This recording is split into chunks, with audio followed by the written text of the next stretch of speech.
Good evening, ladies, gentlemen. Good evening. It is exactly 8 p.m. in Fiango in Kumba. Same time in Etudi in Yaoundé, and its news are on Spectrum Television. Making news tonight, November 13, 2024. Top on our news, the Indomitable Lions of Cameroon remain at the top of Group J in the 2025 African Nations Cup qualifiers, despite a goalless draw against Namibia today in South Africa. This match has showcased their resilience and determination as they continue to fight for glory. Highlights from this gripping encounter in this news edition. Also, in a gripping parliamentary session today, lawmakers have confronted the stark reality facing Cameroon's youth as a staggering 75% of vocational graduates languish without employment. Demanding answers, parliamentarians challenged the government to explain this crisis and present urgent solutions. The stories in full and more will be brought to you right ahead. Welcome, ladies, gentlemen. Thanks for tuning in on the 8 p.m. Bilingual Primetime Newscast on Spectrum Television. I will dive straight into the full stories on tonight's edition, and it is in the French language with Oriane Donken. Bonsoir, Oriane. Bonsoir à vous, Christelle Assec. Mesdames et messieurs, bonsoir et bienvenue au journal. Au Parlement, l'on a échangé sur la problématique de la formation professionnelle au Cameroun. Le constat partant du fait que près de 75% des jeunes formés ne trouvent pas d'emploi, le Parlement a donc interrogé le gouvernement sur les causes et les solutions de cette situation. Olivier Bouzik. À peine la session ouverte, les parlementaires démarrent le contrôle de l'action gouvernementale par la problématique de la formation professionnelle. Selon l'Institut national de la statistique, 12 818 apprenants sont sortis des centres de formation professionnelle du pays au cours de la période de 2021-2022, avec un taux d'insertion dans le monde du travail seulement de 41,7%. Le ministre de l'Emploi et de la formation professionnelle a été interrogé sur les causes. La formation professionnelle coûte cher. Mais qu'on veuille ou pas, on ne peut pas faire économie. J'ai dit dans mon propos, aussi longtemps que nous n'embrasserons pas toute la formation professionnelle dans toute sa dimension, qu'on ne se leurre pas, on ne bougera pas. Le technicien du gouvernement en la matière a décliné les solutions à cette problématique. L'enfant est formé parce que le marché du travail est en déficit de la formation pour laquelle l'enfant a été formé.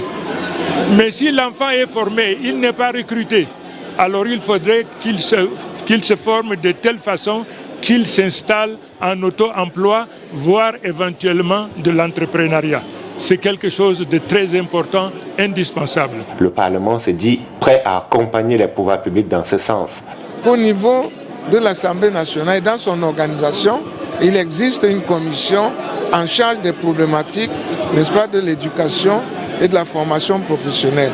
Nous sommes donc allés vers le membre du gouvernement en charge de ce département ministériel pour nous enquérir et ensemble, mis par cette volonté, n'est-ce pas, d'apporter des solutions, n'est-ce pas, aux enfants, que de limiter le chômage. À la suite de ce forum d'information et d'échange, des actions conjointes Parlement-gouvernement seront menées au bénéfice des jeunes dans le cadre de leur formation professionnelle.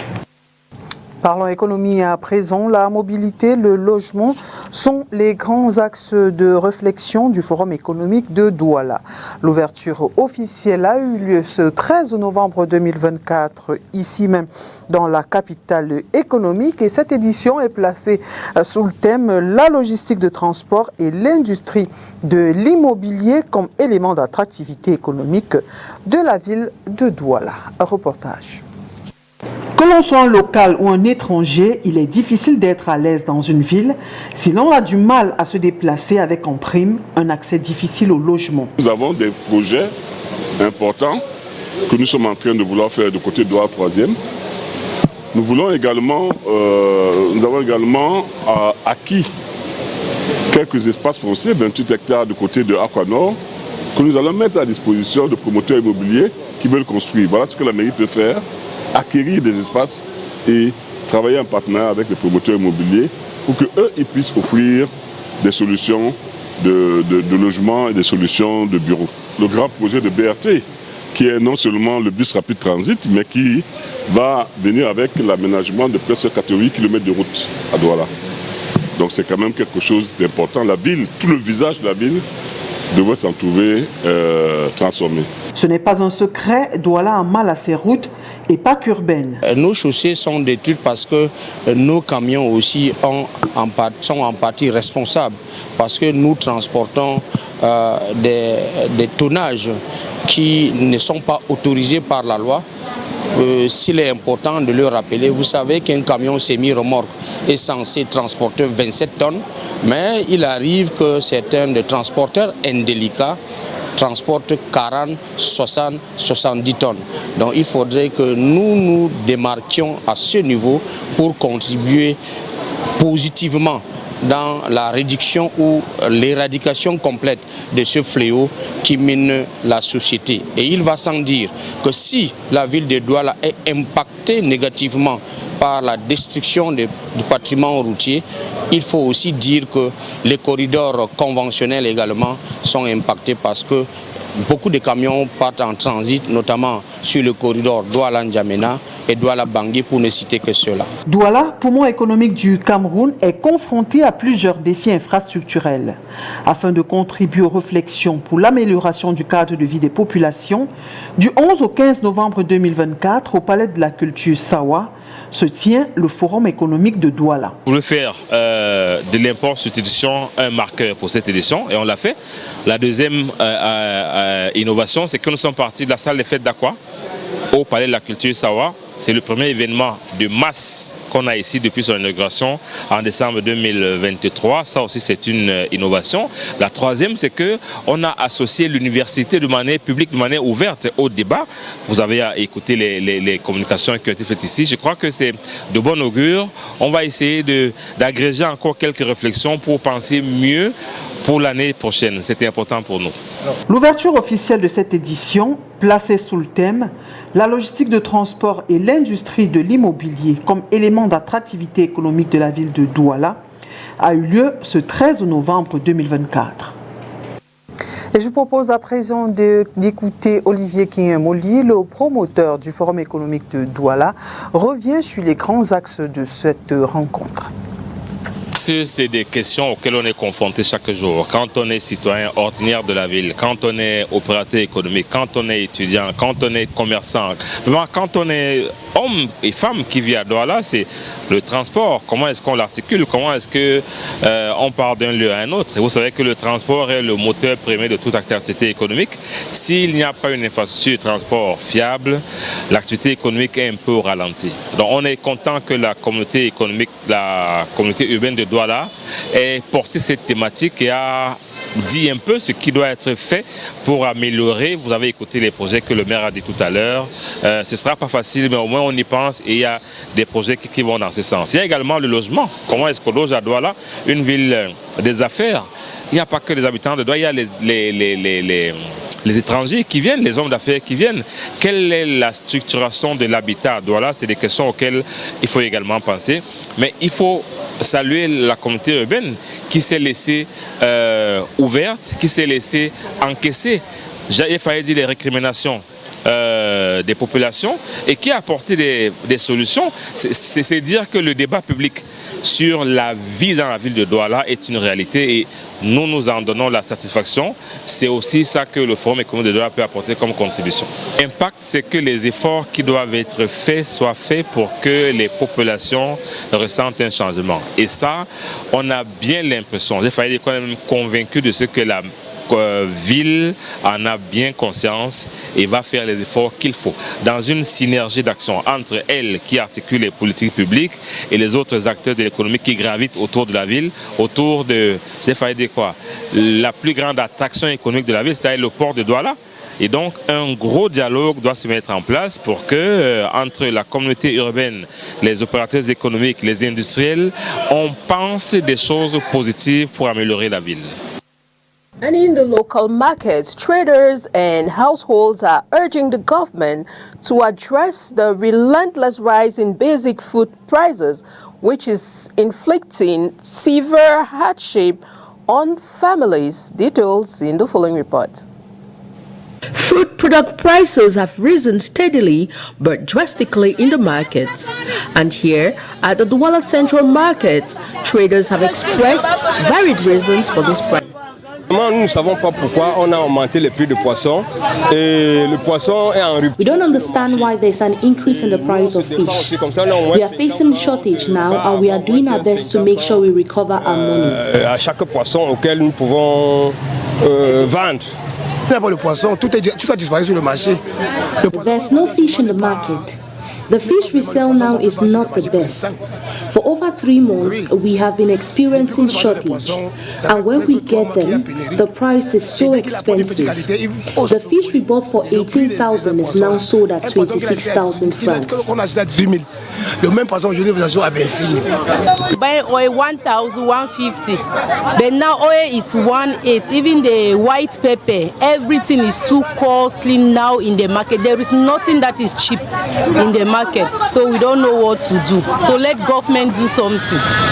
Since the beginning of this year, the prices of cooking oil, sardine, rice, eggs, and other food products have gradually scaled up from their normal prices. For instance, cooking oil has moved from 1,000 francs to 1,200 francs CFA and even more depending on the brand. Consequently, this price hike is imposing an untold burden on average households who now find it difficult to balance ends. Buy when oil like 1 liter, they'll say 1.2. So we'll have to reduce the price to buy by half liter. But while living there, we know that maybe it's 1,000, we reach the market is 1.2. So we'll have to buy half liter to manage with the one that we have to go and manage in the house. Oh yeah, even rice, we were buying rice for 150, now it's 175. That's how we are buying. Even spaghetti, it has gone up. 500 is for packets. We are not oil the same thing. So everything is expensive in the market. Tout est cher. La tomate chère, le poisson alors c'est la mort. Everything is expensive in the market: rice, tomatoes, fish, oil, meat. Even the small bottle of oil is now very expensive. Everything is quite expensive. L'arachide c'est 250 la boîte. Tout est cher, mon fils. Hence, traders and households are calling on the government authorities to step up and look into this continuous price increase of food products to save the household's basket. Assistance aux personnes handicapées, le Fonds des Nations Unies pour la population, UNFPA, envisage de renforcer le financement dédié à cette cause. C'est le sens à donner à une audience qui s'est déroulée au ministère des Affaires sociales entre le directeur régional de l'organisme onusien et Pauline Irène Guéné, le chef de ce département. On fait le point avec vous, Olivier Bouzik. Cette rencontre rentre dans le cadre d'un partenariat renforcé entre l'UNFPA et le gouvernement camerounais. Elle vise à promouvoir les droits des personnes handicapées et à soutenir les populations socialement vulnérables. Le docteur Houton et Pauline Irène Guéné ont pu discuter des projets en cours, soulignant l'importance d'une action concertée pour répondre aux défis auxquels sont confrontées les personnes vivant avec un handicap au Cameroun. J'ai été séduit par le programme de Madame le ministre dans son département. En tant que Fonds des Nations Unies pour la population, je me suis engagé à mobiliser tous les partenaires et tout le système pour pouvoir appuyer son département et le gouvernement du Cameroun et mobiliser conjointement des ressources pour pouvoir passer à l'échelle les interventions clés qui se font et qui sont planifiées dans son département. Pour la représentante du gouvernement camerounais, plusieurs secteurs nécessitent une attention particulière, notamment la mobilisation des ressources, la finalisation du plan stratégique d'inclusion sociale pour les personnes vulnérables, lequel plan vise à établir des bases solides pour intégrer les personnes les plus marginalisées dans le processus décisionnel et les programmes sociaux. Cette visite constitue pour nous la relance, l'intensification de notre coopération qui consiste à ne laisser personne de côté. L'arrivée du directeur régional en terre camerounaise, un signal fort pour renforcer cette coopération et surtout, n'est-ce pas, pour intensifier aussi les financements qui s'offrent à nous. Un plaidoyer a été formulé par les deux parties pour une approche collaborative qui implique les institutions gouvernementales, les ONG et les acteurs privés pour la mise en œuvre de ce partenariat. Culture Ngondo 2024, le public a eu l'occasion de découvrir le patrimoine culturel Sawa. C'était à l'occasion des journées portes ouvertes à la chefferie supérieure du canton Bel à Bali et visite guidée avec vous, Makedali Djignochom et Julie Po. Esplanade de la chefferie supérieure du canton Bel à Bali à Douala. En cet après-midi ensoleillé du 11 novembre 2024, le public écoute attentivement la description de cette forme de crustacé qui a donné son nom au Cameroun. Cette structure représente de part et d'autre ce que vous voyez comme des crustacés. Les crustacés, c'est les fruits de mer. Et ceci, en langue Sawa Douala, on l'appelle ceci Béato. Béato, c'est toujours le crustacé qui se rapproche du crevet. Ce n'est pas exactement le crevet, ça se rapproche du crevet. On ne sait pas d'où ils viennent, quand ils disparaissent, on ne sait pas où ils s'en vont. Et donc, les Douala Béato, ça veut dire divinité, don de Dieu. Cette crustacée est considérée comme un don de Dieu. La raison pour laquelle, lorsqu'ils apparaissent, le premier pêcheur a réalisé que les béatous sont apparus. Et comment est-ce qu'on réalise? Ils ont cette particularité qu'ils sont très flottants. Donc même à la surface de l'eau, on peut déjà les apercevoir. Le premier pêcheur qui aperçoit l'apparition des béatous, il va le dire aux autres pêcheurs et on organise une pêche massive. On va récolter le maximum de béatous qu'on peut récolter et on va les redistribuer au village lors de l'événement festif. Surtout que les béatoués apparaissent dans le fleuve Vouri ou de la Dibamba. D'où la présence d'une cascade dans cette cour de la chefferie du canton Bel, symbole de l'attachement du peuple Sawa à l'eau. Ici, on a cette cascade-ci. Cette cascade représente l'attachement du peuple Sawa à l'eau. Parce que le peuple Sawa et ceux du canton Bel en particulier sont des peuples côtiers et l'élément caractéristique de ces peuples-là, c'est l'eau. Outre la présentation du patrimoine culturel Sawa, ces journées portes ouvertes permettent également aux autres communautés invitées ainsi qu'aux élèves présents de découvrir particulièrement la culture du canton Bel. C'est souvent une énigme pour nos nombreux élèves qui passent tout le temps pour soit aller au lycée, soit pour rentrer chez eux. Et bien, mais qu'est-ce qui se passe même là-dedans? Il y a quoi? Vraiment, c'est la magie, c'est la sorcellerie. Il se pose mille questions. Mais je crois qu'aujourd'hui, ils voient que tout est simple, voient que c'est un papa qui est là devant eux et qui leur parle simplement. Il n'y a aucune sorcellerie ici. Présence remarquée du maire de Douala Premier Lengemalapa. La mémoire de l'image qui est derrière le King Bel. Qui sait que cette image est là? À l'occasion de ces journées portes ouvertes du canton Bel, qui marque l'ouverture du Ngondo Sawa 2024.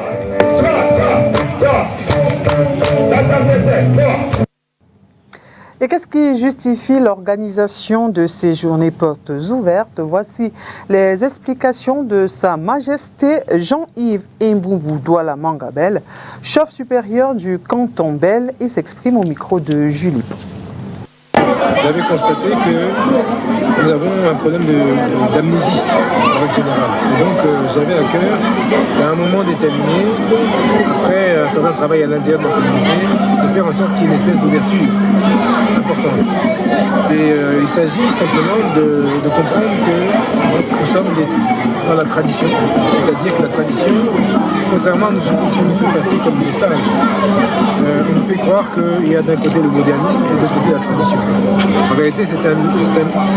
La vérité, que la tradition, c'est ce qui est le présent actuel de notre génération, Vous allez porter des valeurs, mais dans ces valeurs, il doit y avoir une réappropriation de ce que vous êtes en tant que tel. Le sens des journées portes ouvertes, c'est de tenter d'ouvrir à nouveau la porte de la représentation culturelle et traditionnelle, comme normalité. Et donc, ouvrir la porte, les journées portes ouvertes, c'est de dire que d'abord les chefferies sont accessibles. Que, en fait, on peut me rencontrer à n'importe quel moment, avec des règles naturellement. Et dans les journées portes ouvertes, c'est la possibilité de vous rendre compte que j'existe et que derrière ça, je représente la tradition. And from our local stories, we now take on our international stories. As Gaza nears famine, Palestinians in West Bank are also in crisis. Job losses in Israel are shrinking the West Bank's economy, leaving many in without income. Linda Gradstein from VOA News reports from Ramallah on the escalating disaster. Before the Hamas terror attack of October 7th, more than 200,000 Palestinians from the West Bank and Gaza worked in Israel and supported the Palestinian economy. For more than a year, Israel has prohibited them from entering Israel, and they have all lost their jobs, mostly in construction. Shukian Najjar, a Palestinian house painter from Gaza, was working in the southern Israeli city of Beersheba when the war began. Now he is unemployed and stuck in the West Bank Palestinian town of Ramallah, unable to enter Israel or to return to Gaza because the borders are closed. Before the war, I was comfortable, even when I was unemployed. I was with my family. There was no fear. Now the economy is worse, and I am very scared for my family's well-being, their safety. Along with 80% of Gaza's residential buildings, Najjar says his family's home in northern Gaza was destroyed in an Israeli airstrike. Fortunately, he says, his family was not at home. The economy in Gaza has been destroyed, and UN agencies say it will take decades to rebuild. The economy in the Palestinian West Bank has also suffered significantly during a year of war, with unemployment rising to about 40%. Here we lost around 10 to 12% of our GDP in West Bank after a year of the war. And now the unemployment rate tripled. And poverty, of course, will rise. So now we're talking about poverty in the West Bank of around 45%. Many of the businesses in the West Bank are boarded up or operating at a severely reduced capacity. Palestinian blacksmith Rabbi Fleifel says he hardly earns enough to feed his children.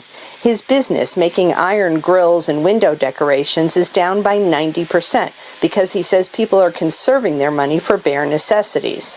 Similar sentiments are voiced across the street by Khalil Abu Arayis, the owner of an auto repair business. People are not working. If they have 100 shekels, they want to save it to buy food. They don't want to come to an industrial area to buy a door or fix a car. Many Palestinians in the West Bank say the current economic situation in the West Bank is the most difficult they've ever faced. They hope that the war in Gaza will end soon so they can resume working in Israel, which would allow the economy to begin to recover. Linda Gradstein, VOA News, Ramallah in the West Bank.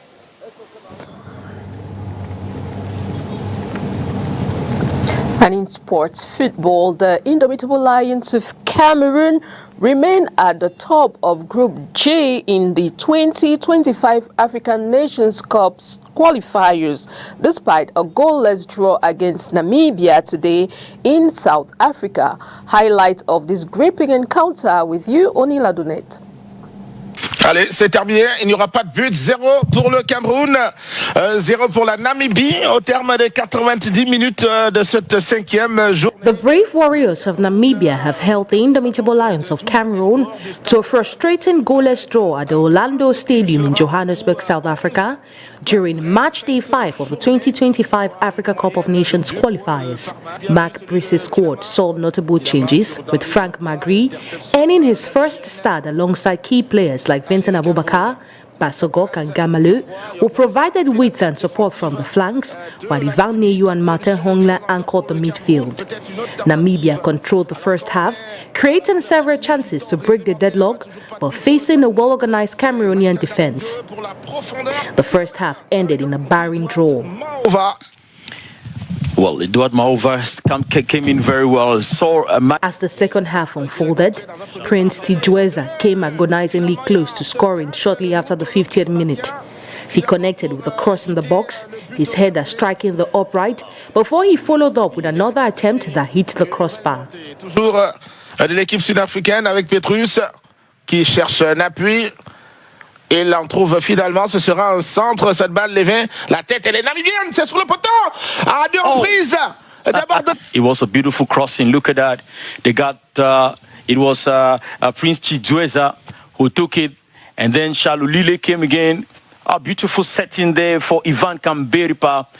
And then Prince Chidueza got... With 18 minutes played, both teams remained locked in a stalemate. However, Cameroon urged Namibia in possession as the match progressed. Vincent Abubakar found himself in promising positions inside Namibia's 18-yard box multiple times, but was consistently thwarted by tenacious defending from the Namibian backline. Darlene Yongwa, une interception namibienne.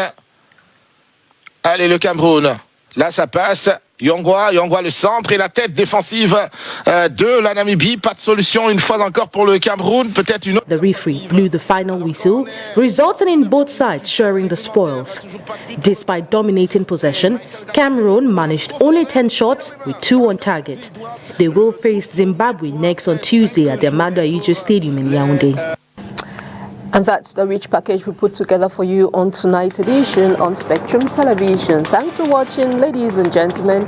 Be sure to tune in again tomorrow for more news and fresh updates on your TV, Spectrum Television. Good night. Good night to you, Orian Duncan. Bonne soirée à vous, Christelle Asek. Mesdames et messieurs, merci d'avoir regardé ce journal. Mais avant de le clore, une information de dernière minute. Rappelons qu'entre le 11 et le 20 novembre prochain, les bulletins des prévisions et alertes climatiques annoncent des risques d'éboulement de terrains, de destruction de maisons et d'édifices publics dans la région de l'Ouest. Prudence donc. Voilà qui met donc un terme à cette édition d'information. Merci d'avoir été des nôtres et bonne suite des programmes sur Spectrum Télévision.